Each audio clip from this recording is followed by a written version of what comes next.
सभी विद्यार्थियों को नमस्कार, गुड मॉर्निंग। तो आज है संडे और संडे के दिन आपको मिलेगा वीकली टॉप 50 क्वेश्चन। आज हम चर्चा करेंगे 13 मार्च से लेकर 19 मार्च 2023 तक वीकली टॉप 50 क्वेश्चनों की।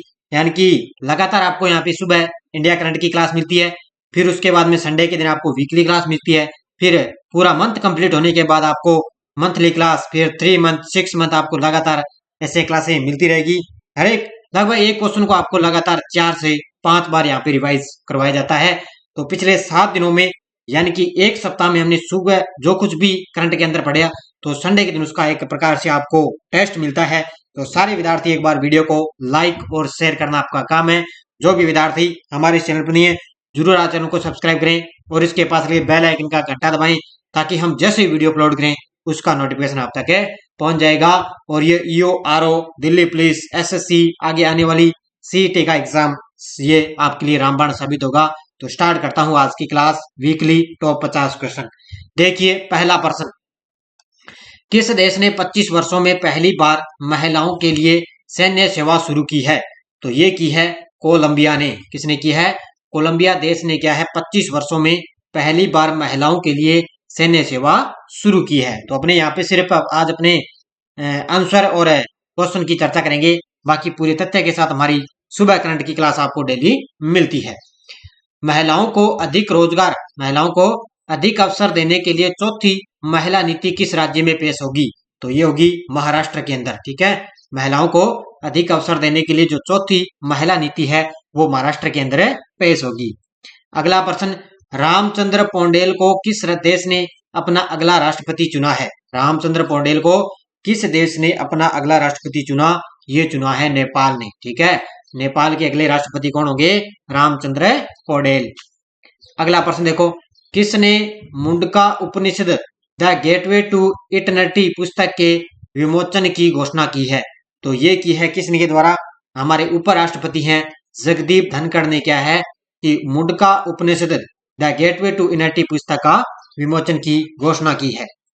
अगला प्रश्न, भारतीय सेना ने 9 मार्च 2023 को किस राज्य के पर्वतीय डोडा जिले में 100 फुट की ऊंचाई पर राष्ट्रीय ध्वज तिरंगा फहराया है? तो 100 फुट की ऊंचाई पर राष्ट्रीय ध्वज तिरंगा फहराया, ये फहराया है जम्मू कश्मीर में। ठीक है, कहां पर है? जम्मू कश्मीर के अंदर।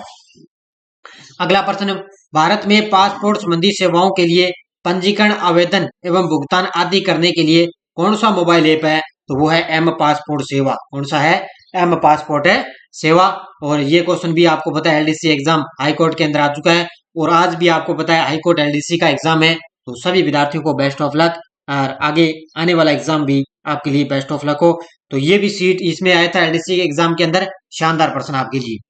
अगला प्रश्न देखो, ये भी क्वेश्चन आया था एलडीसी में, वर्ष 2022 में निम्नलिखित में से किसके द्वारा पद्म भूषण अवार्ड लेने से इनकार कर दिया गया?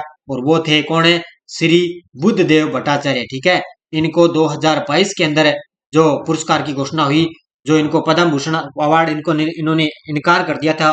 क्यों कर दिया? क्योंकि ये कह रहे थे कि मुझे जो है पद्म भूषण के बारे में पता ही नहीं है, फिर मैं इनका क्या करूंगा, तब इन्होंने इनकार कर दिया था। किसने? बुद्धदेव भट्टाचार्य ने। अगला प्रश्न देखो, ऑस्कर पुरस्कार 2023 में किस फिल्म के नाटू नाटू ने सर्वश्रेष्ठ मूल गीत का पुरस्कार जीता? तो ये है आरआर फिल्म का, बड़ी ही चर्चा में रहती है। एस राजामौली के निर्देशक थे, एस राजामौली की ये मूवी। और तो आरआर फिल्म के नाटू नाटू को है बेस्ट मूल गीत का पुरस्कार है मिला है। ठीक है, अगला प्रश्न, पीएम मोदी ने किस राज्य के हुबली में दुनिया के सबसे लंबे रेलवे प्लेटफॉर्म का उद्घाटन किया है? तो पीएम मोदी ने क्या है कर्नाटक राज्य के हुबली में दुनिया के सबसे लंबे रेलवे प्लेटफॉर्म का उद्घाटन किया है। अगला प्रश्न देखो, किस देश की नौसेना के साथ अरब सागर में भारत का समुद्री साझेदारी अभ्यास किया है? किस देश की नौसेना ने नौसेना के साथ अरब सागर के अंदर भारत का समुद्री साझेदारी अभ्यास किया? ये किया है फ्रांस की नौसेना के साथ। ठीक है, फ्रांस की नौसेना के साथ है अभ्यास किया है। अगला प्रश्न देखो, 12 मार्च 2023 को प्रधानमंत्री नरेंद्र मोदी ने किस एक्सप्रेस को देश को समर्पित किया है? तो 12 मार्च 2023, ठीक है, ये तारीख आपको याद रखनी है। तो प्रधानमंत्री नरेंद्र मोदी ने किस एक्सप्रेस को देश को समर्पित किया है? तो आपको पता है वो कर्नाटक के दौरे पर रहे थे, तो उन्होंने क्या है कि एक एक्सप्रेस को देश को समर्पित किया है, और वो कौन सा है? वो है बेंगलुरु मैसूर एक्सप्रेसवे। ठीक है, option number 1 Bengaluru Mysore expressway. अगला प्रश्न देखो, इसरो के भूस्खलन सूचकांक में कौन सा जिला शीर्ष पर स्थित है? तो ये दो जिले हैं इसमें, एक तो है रुद्रप्रयाग और दूसरा है टिहरी गढ़वाल। इन दोनों ने क्या है, इसरो के भूस्खलन सूचकांक के अंदर सबसे टॉप पर रहे हैं। अगला प्रश्न, अशोक लेलैंड ने किस राज्य के संयंत्र में सभी महिलाओं की उत्पादन लाइन का अनावरण किया है? अशोक लेलैंड ने किस राज्य के संयंत्र में सभी महिलाओं की उत्पादन लाइन का अनावरण किया है? तो ये किया है, ध्यान रखना, तमिलनाडु के अंदर। ठीक है, किस राज्य में? तमिलनाडु में। अगला प्रश्न देखो, निम्न में से किसने हाल ही में प्रधानमंत्री पद से यह कहते हुए त्यागपत्र दे दिया कि उनके पास देश के लिए नया कुछ भी नहीं है? ये भी क्वेश्चन एलडीसी एग्जाम के अंदर आ चुका है, और वो कौन थे? Jacinda Ardern. ठीक है, कौन थे? जेसिंडा अर्डन थे। ये इन्होंने कहते हुए त्यागपत्र दे दिया कि उनके पास देश के लिए नया कुछ भी नहीं है। ठीक है, अगला प्रश्न देखो आपके लिए, वंदे भारत का संचालन करने वाली एशिया की पहली महिला लोको पायलट कौन बनी है?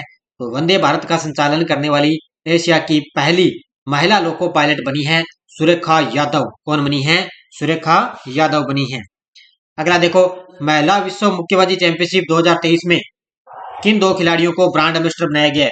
महिला विश्व मुक्केबाजी चैंपियनशिप आपको पता है अब की बार भारत इसकी मेजबानी करने जा रहा है, तो इसमें दो खिलाड़ियों को ब्रांड एम्बेसडर बनाया गया।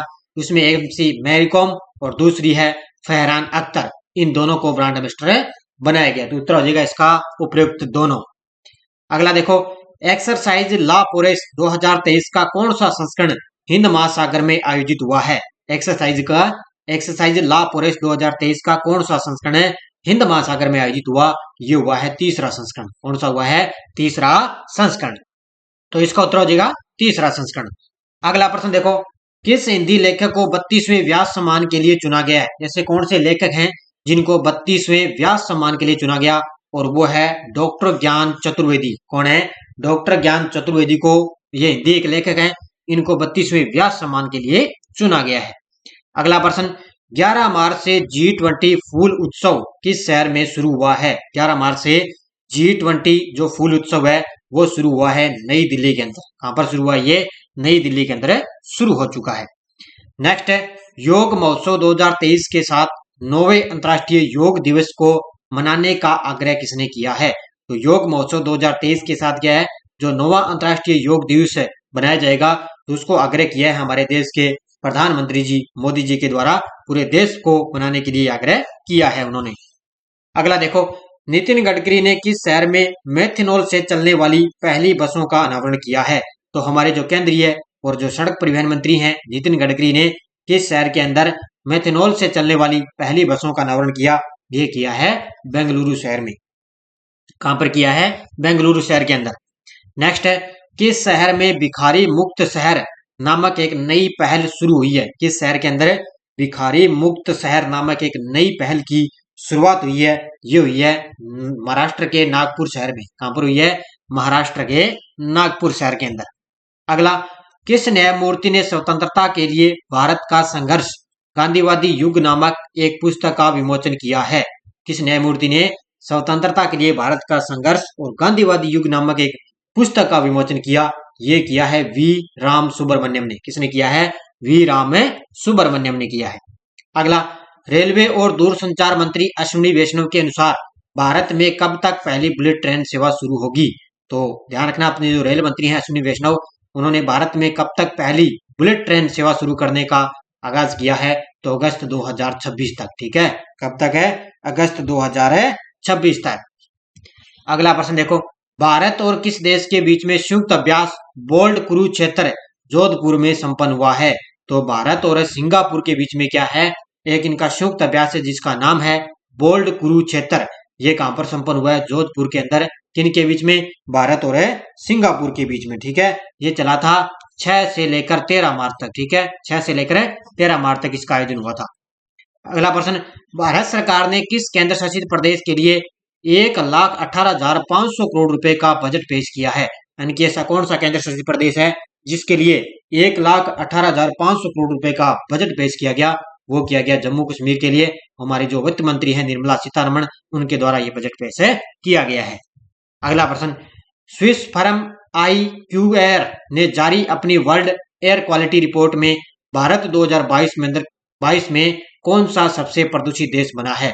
तो ये बना है 8वां। ठीक है, कौन सा देश बना? ये 8वां सबसे प्रदूषित देश है बना है। नेक्स्ट है, किस संगठन ने 40 वन वेब इंटरनेट उपग्रहों को लॉन्च किया है? किस संगठन ने 40 वन वेब इंटरनेट उपग्रहों को लॉन्च किया है?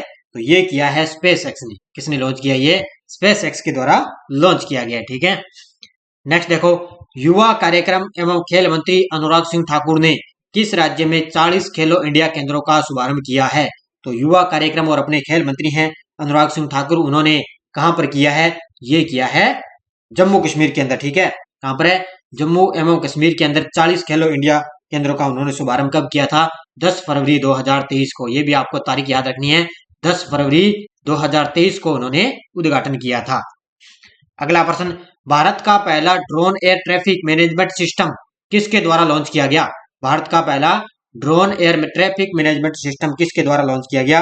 तो ये हमारे जो केंद्रीय सड़क परिवहन और राजमार्ग मंत्री हैं नितिन गडकरी, उनके द्वारा ये लॉन्च किया गया है। ठीक है, अगला प्रश्न, प्रधानमंत्री की अध्यक्षता में केंद्रीय मंत्रिमंडल ने भारत के 22वें विधि आयोग का कार्यकाल कब तक बढ़ाया है?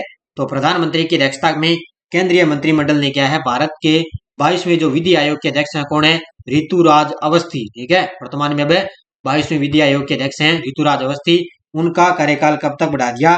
तो ये बढ़ाया है अगस्त 2024 तक। ठीक है, अगस्त 2024 तक बढ़ाया है।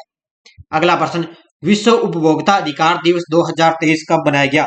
तो विश्व उपभोक्ता अधिकार दिवस बनाया गया है 15 मार्च को। कब है? 15 मार्च को बनाया गया है। तो अब की बार इसका जो विषय है वो क्या रहता? स्वच्छ ऊर्जा संक्रमण के माध्यम से उपभोक्ताओं को सशक्त बनाना, यह अब की बार इसका मुख्य विषय रहा था। नेक्स्ट है, एशिया का सबसे बड़ा अंतर्राष्ट्रीय खाद्य और आतिथ्य मेला किस शहर में शुरू हुआ है? तो ये शुरू हुआ है नई दिल्ली के अंदर। ठीक है, एशिया का सबसे बड़ा अंतर्राष्ट्रीय खाद्य और जो आतिथ्य मेला है वो नई दिल्ली के अंदर शुरू हो चुका है। अगला प्रश्न, भारत और विश्व बैंक ने कितने राज्यों में ग्रीन नेशनल हाईवे कॉरिडोर परियोजना के निर्माण के लिए एक समझौते पर हस्ताक्षर किए हैं? भारत और विश्व बैंक ने कितने राज्यों में ग्रीन नेशनल हाईवे कॉरिडोर परियोजना के लिए इनके बीच एक समझौता हुआ है? ये हुआ है 4 राज्यों में। ठीक है, कितने राज्यों में? 4 राज्यों में हुए हैं। कौन कौन से हैं वो? तो एक तो इसमें है, आपको पता है कौन है? एक तो है अपना राजस्थान। ठीक है, उसके बाद में एक है हिमाचल प्रदेश, और उसके बाद में एक उत्तर प्रदेश, एक है इसमें आंध्र प्रदेश। तो ये 4 राज्य आपको नाम याद रखने हैं। इन्होंने चारों राज्यों ने ग्रीन नेशनल हाईवे कॉरिडोर परियोजना के लिए भारत और विश्व बैंक के बीच में समझौता हुआ है। अगला प्रश्न, भारत की खुदरा मुद्रास्फीति फरवरी 2023 में घटकर कितने प्रतिशत हो चुकी है? यह है आर्थिक समीक्षा का क्वेश्चन। तो भारत की खुदरा जो मुद्रास्फीति है फरवरी 2023 में घटकर कितनी हो चुकी है? 6.44%। कितनी हो चुकी है? 6.44%। अगला, थोक मूल्य सूचकांक आधारित मुद्रास्फीति फरवरी में घटकर कितने प्रतिशत आ चुकी है? तो वो तो थी, आपको बताया खुदरा मुद्रास्फीति, ये है थोक मूल्य सूचकांक। तो ये आ चुकी है 3.85। कितनी आ चुकी है? 3.85। और ये जनवरी में कितनी थी आपको पता है? ये थी जनवरी में, आपको बताया कितनी थी? 4.73। ठीक है, 4.73 ये जनवरी के अंदर थी, और ये फरवरी के अंदर आ चुकी है 3.85। अगला प्रश्न, CO2 आयात करने और इसे समुद्र के नीचे स्टोर करने वाला पहला देश बना है। CO2 का मतलब होता है कार्बन डाइऑक्साइड को स्टोर करने के लिए, और इसे समुद्र के नीचे स्टोर करने वाला पहला देश बना है डेनमार्क। कौन सा देश बना है? ये डेनमार्क बना है। किस जलवायु उद्यमी को सी चेंज क्लाइमेट के लिए भारत का अगला एम्बेसडर नियुक्त किया गया है? तो ये किया गया है श्रेया घोड़ावत को। किसको किया गया है? श्रेया घोड़ावत को। ये जलवायु उद्यमी है, इनको सी चेंज क्लाइमेट के लिए भारत का एम्बेसडर नियुक्त किया गया है। नेक्स्ट है, सिप्री रिपोर्ट 2023 के अनुसार भारत कौन सा देश दुनिया का सबसे बड़ा हथियार आयातक देश बना है? तो अभी एक सिप्री की रिपोर्ट आई है, उनके अनुसार जो भारत देश है अपना, वो क्या है? दुनिया का सबसे बड़ा हथियार आयातक देश बना है भारत। ठीक है, अगर आपसे पूछे निर्यातक देश कौन सा बना है? निर्यातक देश बना है अमेरिका। कौन सा बना है?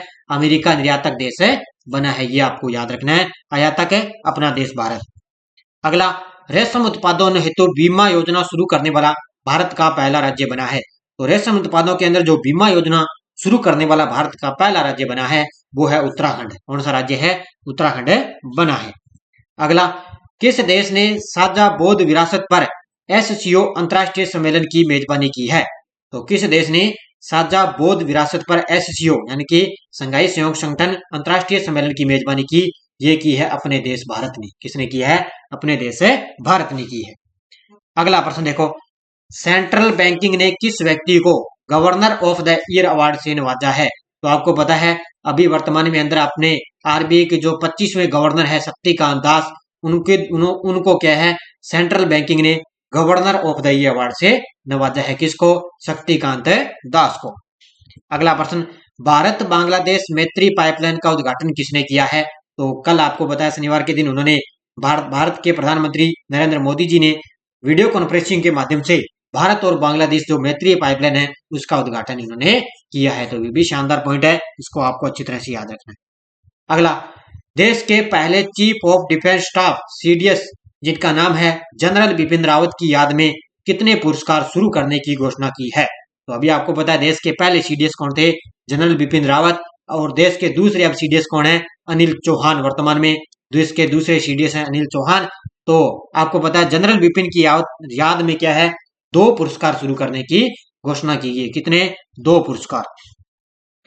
नरेंद्र सिंह तोमर ने किस शहर में एग्री यूनिट फेस्ट का उद्घाटन किया है? तो हमारे जो केंद्रीय जो कृषि मंत्री हैं नरेंद्र सिंह तोमर, उन्होंने बेंगलुरु शहर में, कहां पर है? बेंगलुरु शहर के अंदर एग्री यूनिट फेस्ट का उद्घाटन किया है।